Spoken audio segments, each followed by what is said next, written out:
Salve Maria, nosso tema de hoje é sobre o profeta Eliseu, o filão eliático, a luta entre o bem e o mal na história. Vamos dar um especial destaque a São Luís Grão de Montfort, que desenvolve o tema da raça da virgem e da raça da serpente. Quando nós pegamos no Gênesis, depois do pecado de Adão, Deus disse a serpente: porém inimizades entre ti e a mulher, entre a tua descendência e a descendência dela. Tu armarás ciladas ao teu calcanhar e ela te esmagará a cabeça. Então, o princípio é esse, está no Gênesis. São Luís, vocês que leram o tratado, São Luís dá um certo desenvolvimento dessa tese. E ele explica, então, essa raça da Virgem são os devotos de Nossa Senhora. E a raça da serpente? A serpente não gerou ninguém. É a raça dos réprobos. Então, o Gênesis, bem e mal, raça da virgem, raça da serpente. Agora nós vamos entrar com o filão eliático. O que é o filão eliático? O que o Dr. Plínio fala? O filão eliático é daqueles que puxam os melhores dentro do bem, puxam os melhores para uma certa forma de plenitude. A raça da virgem, mesma ideia do Gênesis, que eles mesmos não alcançariam se não fossem puxados. São, portanto, dentro do fermento, o fermento, e dentro da luz, a luz. Então, é o pico.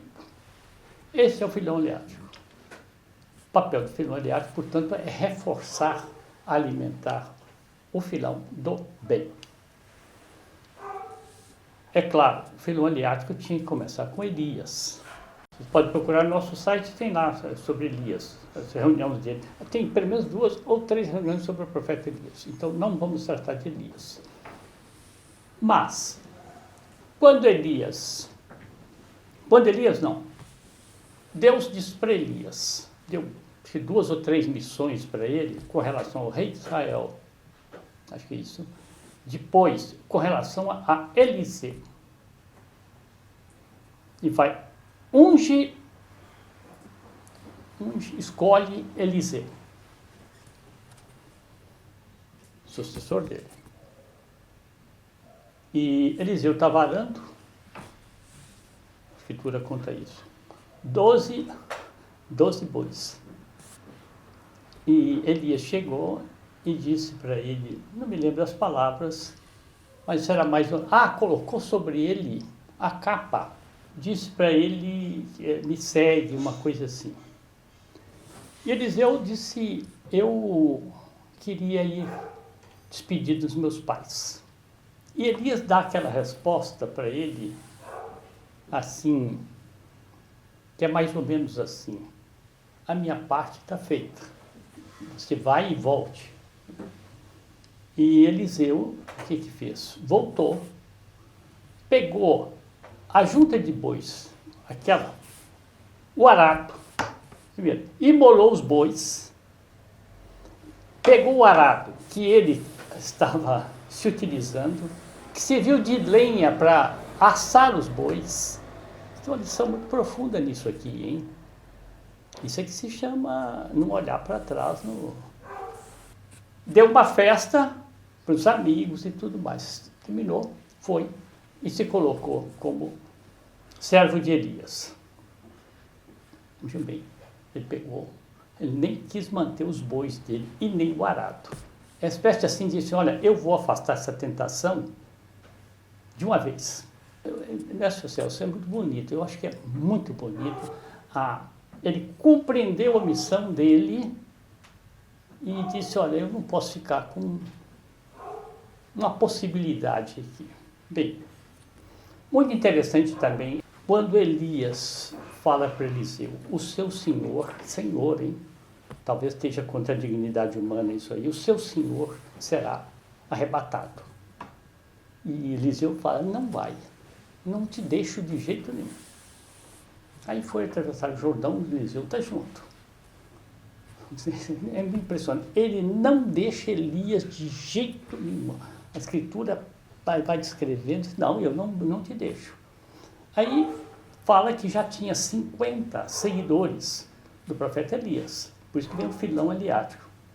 Elias, Eliseu, já tinha 50. E alguns lá desses 50 falaram para Eliseu, sabe que o seu senhor será arrebatado hoje? E Eliseu, eu sei, mas... E foi. Aí quando a coisa estava, digamos assim, chegando naquela hora, né? Eliseu disse para Elias, eu quero te pedir. Pois não. Eu quero o seu duplo espírito. E as palavras do profeta Elias são de uma beleza extraordinária. Difícil coisa estás me pedindo.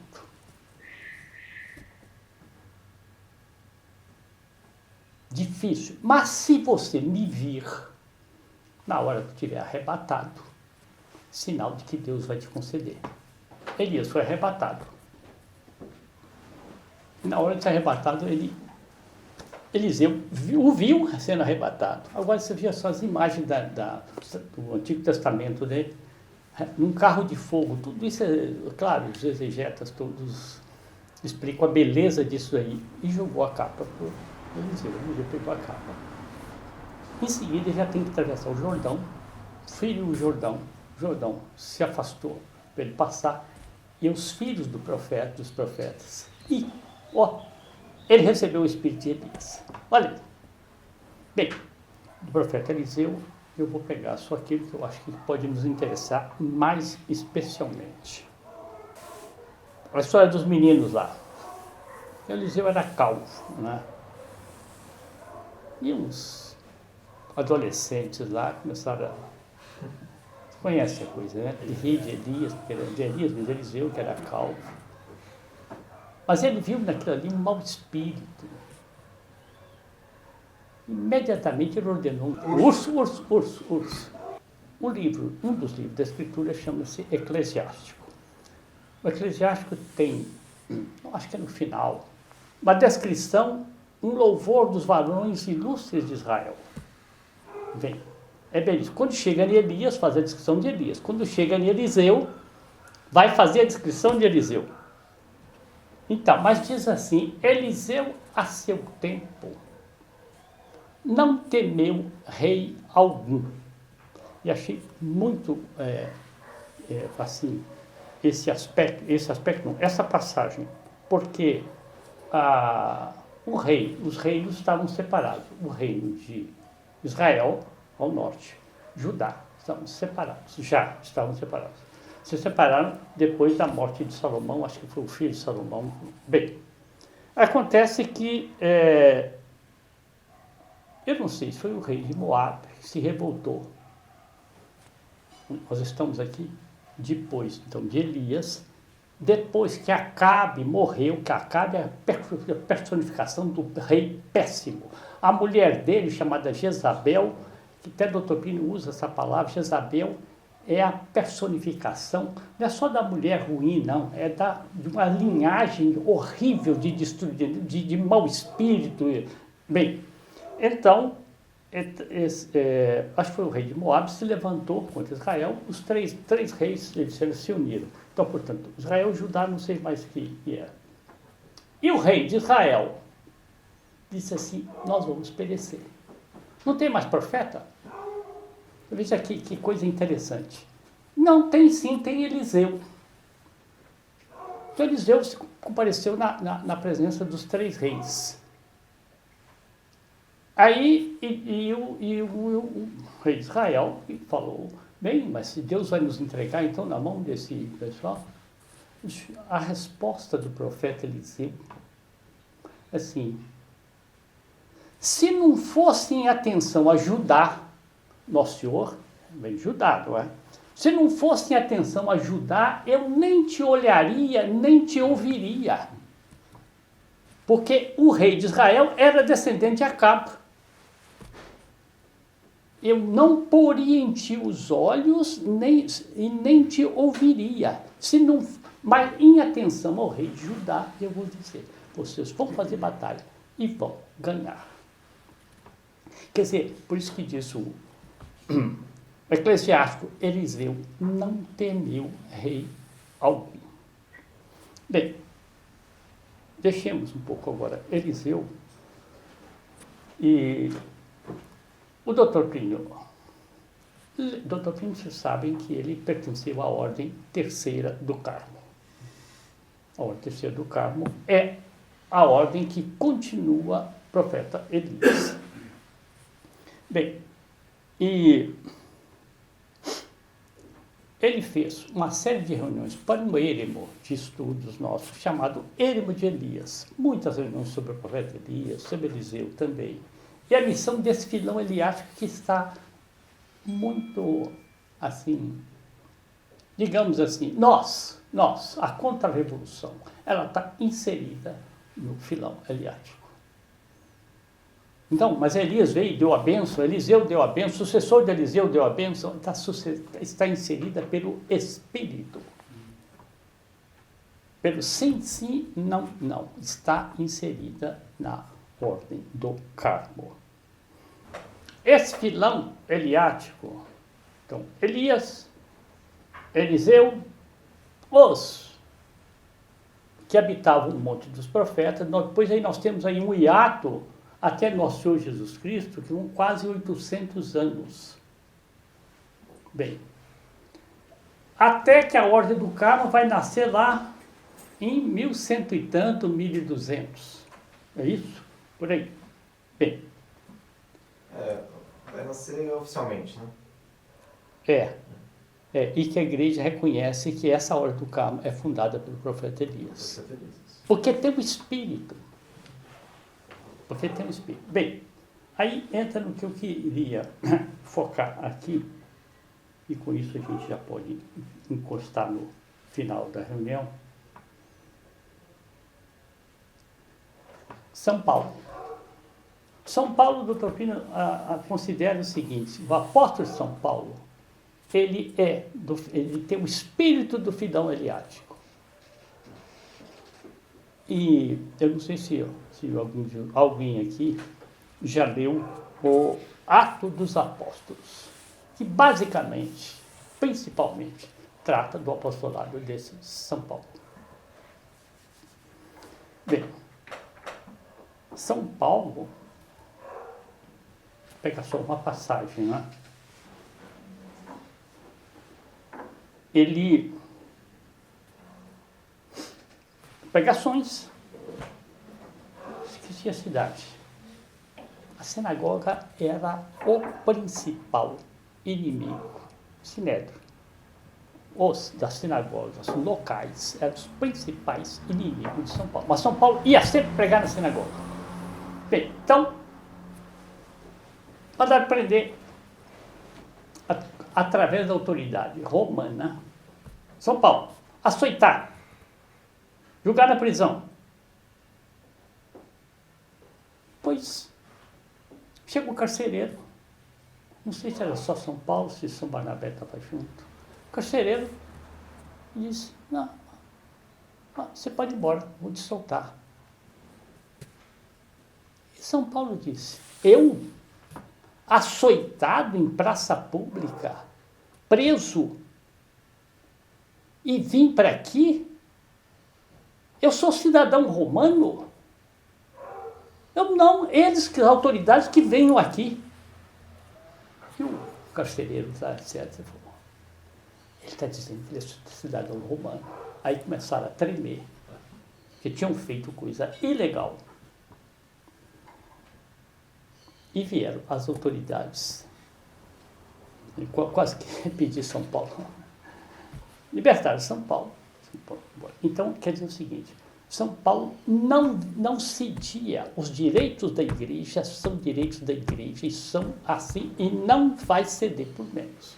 Tem N passagem de São Paulo que procede assim, é assim. Então, o doutrina de São Paulo é espiritualmente desse filão. Termino com isso aqui. Pentecostes. Dada a graça de Pentecostes, pense um pouquinho, qual é que foi o leitmotiv? Quer dizer, o que era a pregação desses apóstolos pós-Pentecostes? Vocês vão ver, eu acho que foi. É a pregação do filão eliático. E pregaram. Jesus é amor, mas chegou São Paulo, São Pedro chegou lá, 5.000 pessoas ali ouvindo, judeus de Jerusalém, homens de Jerusalém. Nós agora vamos conciliar a sinagoga com a religião de Cristo, vamos... Olha, é impressionante. Senhor Celso, me faça assim... O que aconteceu que esse progressismo, esse ecumenismo entrou? Porque eles ali, então, tendo recebido o Espírito Santo, receberam ordem, vão pregar no templo. E foram mesmo. Chefe da sinagoga, manda encarcerar todo mundo. Olha lá, cárcere, meio anjo de noite.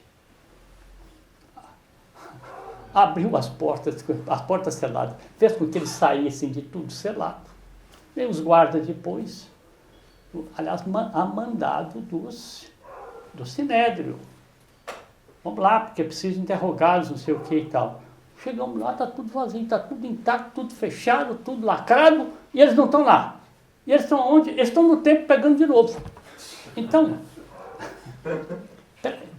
isso é o que eu quero... Por isso que eu disse que eu estava encerrando. Nós temos que pedir uma graça semelhante. E aonde São Luís Grande de Montfort vai falar na oração abrasada, que é preciso pedir. Outro Pentecoste nunca virá, tal seria, nunca virá. Mas pedir uma graça dessa de fogo, de abrasamento, por onde a pessoa, diante da revolução, nada segura o bem. E eles, exatamente assim, nada os segurava. E olha aqui, outro ponto que o doutor Plínio ressaltava, increpador e justiceiro. Vai ver o discurso dos apóstolos? Eles passam a ser increpadores dos judeus. Deus fez aliança com Abraão, mandou os profetas, vocês perseguiram os profetas, mataram o profeta, depois ele manda seu próprio filho. Esse é o discurso de São Pedro para aquele povão todo. Quer dizer, vocês mataram. Então, increpadores. O doutor Plínio faz parte da nossa missão do filão eleático, ser increpador. Tem que saber a hora de increpar. Veja bem. Mas tem que saber a hora. Increpador. Aí vem também a questão do próprio martírio de Santo Estevão. Eu fui ler. Martírio de Santo Estevão. Então, logo no comecinho, Santo Estevão também estava pregando. E vieram, aquilo que foi a pregação dele. Começa de onde? Vem a aliança de Deus lá de Abraão, ele vai descrevendo ponto por ponto, ponto por ponto, ponto por ponto, ponto por ponto. Veja bem o que é isso. É reatar. Então, Deus fez aliança, e o que vocês fizeram com a aliança? Eles mataram os profetas e perseguiram o outro, e agora mataram o Filho de Deus. Incircuncisos de coração. Exatamente, exato, incircuncisos de coração. Bem, aí... O que fizeram? Mas aí que vem a coisa. É que o filho do discurso, vamos chamar assim, né, de Santo Estevão já estava vendo as maravilhas do céu e tudo. Pegaram, e na hora dele ser apedrejado, ele fala isso, ele estava vendo... E ele fez aquilo, estou vendo... Foi aí que ele foi acusado de blasfemar, né? Eu estou vendo já a glória de Deus, estou vendo isso, aquilo, aquilo, outro. Bem, o grande São Paulo confessa, pelo menos uma vez, acho que mais de uma vez. Eu, Saulo, estava ali entre aqueles que estavam apedrejando Estevão e eu segurava as vestes deles. Olha, então é a mesma coisa, não escondeu o seu pecado. Pediu penitência e como é que ele se... Quero dizer o seguinte, como é que ele ajudou a, vamos chamar assim, resgatou esse pecado dele? Fazendo apostolado. Então, gente, quer receber graças extraordinárias? Lute contra a revolução, sob os pés da Virgem Santíssima e faça o apostolado. O maior fundador de igrejas, o maior que converteu mais gente de São Paulo. Pois é, Por isso exatamente. Exatamente. Simplesmente um apóstolo. Sr. Marcos, essa reparação que ele fez, né, dos pecados dele, a retratação e a reparação segue aquele princípio de que se o pecado é público, a reparação tem que ser pública também, não é? Pois é. A gente fato. E ele realmente, o São Paulo era especialmente odiado pelos judeus. Especialmente odiado. Por causa disso, porque ele era judeu, ele era perseguidor. E passa depois de dizer, eu fiz isso. E começa a pegar o Cristo. Né? Então, eu acho que o Dr. Plínio sempre insistia com isso, viu? Que pelo menos para a nossa época, Pedro, lança as redes. Lança as redes. Isso é a hora que lança as redes. Se nós queremos resgatar um tanto do nosso passado, é lançar as redes. Bom, eu que queria falar disso daí, não só nos ajude. Maria de Águeda fala que o papel de Nossa Senhora foi fundamental na conversão. Na conversão de São Paulo? São Paulo. Pois é, isso é exatamente. Bom se lembrar, não há filho mediático sem Nossa Senhora. sem a Virgem Santíssima, está lá no Gênesis, lá. Não tem jeito, é dela.